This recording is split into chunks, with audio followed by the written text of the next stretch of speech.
বংশীয় প্রভাব দিয়ে দেশের মানুষের উপর অত্যাচার করা হয়, বংশীয় প্রভাব দিয়ে অবৈধভাবে ট্রেজার চালানো হয়। আমি দেখেছি। আমি হানজালা বেঁচে থাকতে ইনশাআল্লাহ বলে যাচ্ছি, রাতের বেলা 2:30 বাজে যদি আমি নদীর মধ্যে থাকি, ডেজার আমি ধরতে পারি, হুঁশিয়ার করে গেলাম। এক সাইড তো কাভার করে আসছি, আরেক সাইড ধরে নদীর ভিতরে ডুবানোর আগে ভালো হয়ে যায়, নাহলে আমার হাত থেকে এই দেশের একটা ডেজারও এখান থেকে যেতে পারবে না। একটা ডেজার আমার দেশের ক্ষতি হবে, আমার দেশের মাটির ক্ষতি হবে। এটা অন্তত আমি যতদিন এই আল্লাহ আমাকে দায়িত্ব রাখছে, আমি এটা হতে দিব না ইনশাআল্লাহ। ওয়াদা দিয়েছিলাম, অনেকগুলো ওয়াদা দিয়েছে, প্রতিশ্রুতি দিয়েছে। এই প্রতিশ্রুতিগুলো আমাদের দেশের মা বোনরা বিশ্বাস করেছে, আপনারা বিশ্বাস করেছেন, যুবকরা বিশ্বাস করেছে। আমার প্রতিশ্রুতি রক্ষা করতে গিয়ে আমার জীবনের ঝুঁকি আমার নিতে হচ্ছে, কারণ আল কারীম ইযা ওয়াদা ওয়াফা। মুমিন যখন ওয়াদা করে, মুমিন তার ওয়াদাকে রক্ষা করে। আমি প্রতিশ্রুতি দিয়েছিলাম যে আমি এমপি হওয়ার পরে এই দেশে মাদক ব্যবসা হবে না। এখন আমি এমপি হওয়ার পরও যদি এই দেশের মাদক ব্যবসা হয়, তাহলে আমার ওয়াদা কোথায় রাখলো? এজন্য প্রশাসনের যে হেল্প সহযোগিতা আমার থাকা দরকার, সেই মাদকের বিরুদ্ধে কিন্তু প্রশাসনের যতটুকু হেল্প পাওয়া দরকার সেটা কিন্তু আমি পাচ্ছি না। নিরস্ত্র ভাবে আমি আমার নিজের জীবনকে ঝুঁকির মধ্যে থেকে রাত্রে 2:30 বাজে আমার মাদকের অভিযান করতে হয়। আমি ওয়াদা দিয়েছিলাম, আমি এই দেশে এমপি হওয়ার পর অবৈধভাবে বালু উত্তোলন করে দেশের মানচিত্রকে নষ্ট করা হচ্ছে, গরিব মানুষের ফসল আদি নদীর ভিতরে তলিয়ে দেওয়া হচ্ছে। আমি ওয়াদা করেছি আমি এটা করব। আজ আমার ওয়াদা রক্ষা করতে গিয়ে আমার জীবনকে ঝুঁকির মধ্যে ফেলে রাত্র 2:30 বাজে নদীর মধ্যে আমার থেকে ডেজার ধরে ডেজার ডুবিয়ে দিতে হয়। প্রিয় ভাইরা আমার, তারপরেও এদেশের মানুষ যেন বলতে পারে যে না, আলেমরা যে ওয়াদা করে সারাতে, এই ওয়াদা রক্ষা করতে গিয়ে যদি আমাদের রাস্তায় জীবন দিয়ে দিতে হবে, আমরা হয়তো ওয়াদা রক্ষা করতে গিয়ে জীবন দিয়ে দিব, তারপরও আমাদের কথার থেকে 19 থেকে 19.5 আমরা হতে দিব না। এই জন্য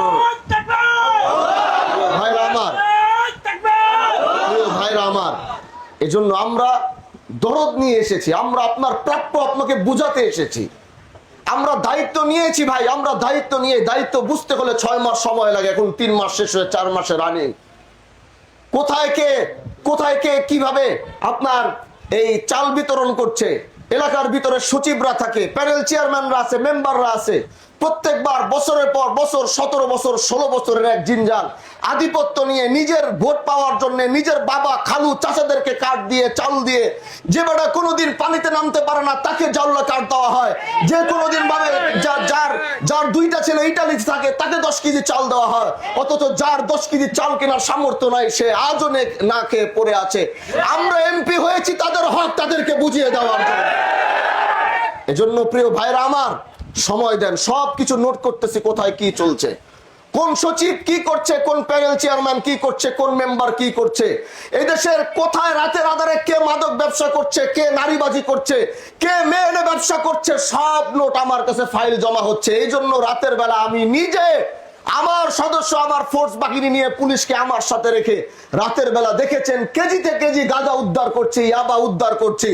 আগামীর শিবচরে ওয়াদা করেছিলাম মাদক থাকবে না ইনশাআল্লাহ, বাস 6টা মাস পরিপূর্ণ সময় দেন। এদেশে মাদক থাকবে না, চাঁদাবাজি থাকবে না, অন্যায় থাকবে না, দুর্নীতি থাকবে না, আধিপত্য থাকবে না ইনশাআল্লাহ। বংশীয় আমরা দেখেছি বংশীয় প্রভাব দিয়ে দেশের মানুষের উপর অত্যাচার করা হয়, বংশীয় প্রভাব দিয়ে অবৈধভাবে ট্রেজার চালানো হয়। আমি দেখেছি। আমি হানজালা বেঁচে থাকতে ইনশাআল্লাহ বলে যাচ্ছি, রাতের বেলা 2:30 বাজে যদি আমি নদীর মধ্যে থাকি, ডেজার আমি ধরতে পারি, হুঁশিয়ার করে গেলাম। এক সাইড তো কাভার করে আসছি, আরেক সাইড ধরে নদীর ভিতরে ডুবানোর আগে ভালো হয়ে যায়, নাহলে আমার হাত থেকে এই দেশের একটা ডেজার এখান থেকে যেতে পারবে না। একটা ডেজার আমার দেশের ক্ষতি হবে, আমার দেশের মাটির ক্ষতি হবে। এটা অন্তত আমি যতদিন এই আল্লাহ আমাকে দায়িত্ব রাখছে, আমি এটা হতে দিব না ইনশাআল্লাহ। এজন্য খুব দ্রুত আসছি, ভয় পাবেন না, ভয়কে জয় করে উঠতে হবে। কিসের ভয় পান আপনি? আপনি ন্যায়ের পক্ষে কথা বলবেন, হকের পক্ষে কথা বলবেন, ইনসাফের আওয়াজ তুলবেন। সেটার জন্য যদি আপনার কেউ বিপদে পড়তে হয়, সর্বপ্রথম আপনার পিছনে যে ব্যক্তিটা থাকবে তার নাম থাকবে হানজালা ইনশাআল্লাহ। তাহলে ভয় আপনার কিসের? কেন তাদেরকে ভয় পান? বংশীয় প্রভাব দেখি আর কত অত্যাচার তারা এই দেশের মানুষের উপর করবে, কেন আপনারা সেই প্রশ্রয় দিচ্ছেন? 100টা মানুষ দাঁড়িয়ে অন্যায়ের বিরুদ্ধে দাঁড়িয়ে কথা বলেন, সর্বপ্রথম যদি আপনার সাথে কেউ দাঁড়িয়ে গলায় গলা মিলাবে সেটা আমি থাকবো ইনশাআল্লাহ। আধিপত্য আর বংশীয় প্রভাব ভেঙ্গে চুরমার করে দিয়ে এদেশের মানুষকে মুক্ত করতে হবে, এদেশের গরিবদেরকে মুক্ত করতে হবে, এদেশের সর্বস্তরের গরিব দুঃখী মানুষদেরকে মুক্ত করে মুক্ত বাতাসে তাদেরকে কথা বলার সুযোগ করে দিতে হবে। এজন্য কাঁঠালবাড়ির মানুষ সেটা পারবেন তো ইনশাআল্লাহ?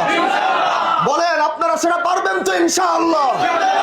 এই দেশে যেদিন মাদকের অভিযান দিব, যেদিন ড্রেজারের অভিযান দিব, ওই দিন একটা ড্রেজার যেন পালিয়ে এখান থেকে যেতে না পারে সেটা সুনিশ্চিত করতে হবে।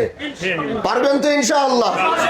আল্লাহ যেন কবুল করে। যারা আজ হাজী শরীয়তুল্লাহ সমাজ কল্যাণ পরিষদের এখানে আপনার এই উদ্বোধন হবে, দোয়া করে। আরেকটা বিষয় হচ্ছে, আগামী কয়েকদিন পরে ইউনিয়ন পরিষদের ইলেকশন আসতেছে, তাই না? আসতেছে কিনা বলেন ভাই? আমি কথাটি গতকালকে কয়েকটা প্রোগ্রামে বলেছি, আপনারা আমাকে যেভাবে এমপি বানিয়েছেন, এই এলাকার প্রতিটা চেয়ারম্যান, 19টা ইউনিয়নের 19টা চেয়ারম্যানকে এইভাবেই চেয়ারম্যান বানাতে হবে। এই দেশে এমপি ইলেকশনের সময় এই দেশের মানুষ এবছর টাকা গ্রহণ করে নাই। এবছর মানুষের কাছে টাকা নিয়ে গেছে অনেক অনেক ইউনিয়ন থেকে। আমার কাছে রাতে খবর আসছে, হুজুর যেটি টাকা নিয়ে আসছে সবগুলোর দৌড়ান দিস। প্রত্যেকটা ইউনিয়নের চেয়ারম্যান যারা হবে, কেউ আধিপত্য দেখিয়ে, ক্ষমতা দেখিয়ে, এবার আল্লাহ যদি আমাকে বাঁচায়, আমি বলেছি আমি ফেয়ার ইলেকশন দেব ইনশাআল্লাহ। যে যোগ্য মানুষ তাকে যোগ্য মনে করবে, ভোট দিয়ে তাকে নির্বাচিত করবে ইনশাআল্লাহ। এই জন্য আধিপত্য দেখিয়ে এই চেয়ারম্যান, মেয়র, উপজেলা আধিপত্য দেখিয়ে হবে না। মানুষ যাকে নিজের মনে করবে, জনদরদি মনে করবে, গরিবের বন্ধু মনে করবে, যেভাবে আপনারা আমাকে ভোট দিয়েছেন, আমি 1 পয়সা আপনাদেরকে দিতে পারি নাই, কিচ্ছু দিতে পারি নাই। আমাকে 28 বছরের সন্তানকে আপনারা এমপি বানিয়েছেন। তার মানে আমার কাজ হচ্ছে এই 19টা ইউনিয়নের চেয়ারম্যান 19 জনের সৎ হতে হবে, যারা গরিবের হক গরিবকে বুঝিয়ে দিতে পারবে। এমপি যদি সংসদ সদস্যর কাজ এটা না, তারপর সংসদ সদস্য যদি পকেটের ভিতরে সিল নিয়ে ঘুরতে পারে, মানুষ আসার আগে তার চাওয়াটা যদি পূরণ করতে পারে, আর এলাকায় গিয়ে এমপি যদি মানুষের ঘরে ঘরে ঘুরতে পারে, তাহলে কোন চেয়ারম্যান পরিষদে বসে কাজ করতে পারবে না, মানুষের বাড়িতে গিয়ে গিয়ে কাজ করতে পারবে। যে টাকা নিয়ে ভোট কিনতে আসবে তাকে বাইদা রাইখা তারপরে সমাজের সামনে ওর চেহারাটা উন্মোচন করবেন, দেখো টাকা দিয়ে ভোট কিনতে আসছে।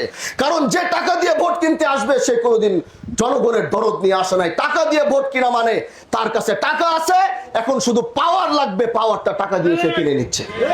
এই সুযোগ আগামীতে আপনারা কাউকে দিবেন না। আমাকে যেমন এমপি বানিয়েছেন, আমার 19টা চেয়ারম্যানও আপনারা এরকম বানিয়ে দিবেন, যারা সৎভাবে ন্যায় নিষ্ঠার সাথে কাজ করবে। তারাও জানো এমপি যেমন রাস্তায় রাস্তায় ঘুরে, চেয়ারম্যানদেরকেও রাস্তায় রাস্তায় ঘুরতে হবে। পারবেন তো ইনশাআল্লাহ? বাংলাদেশের সামনে মহাসচিব বলেছে, বাংলাদেশের সামনে শিবচরকে আমি একটি রোল মডেল দাঁড় করাতে চাই।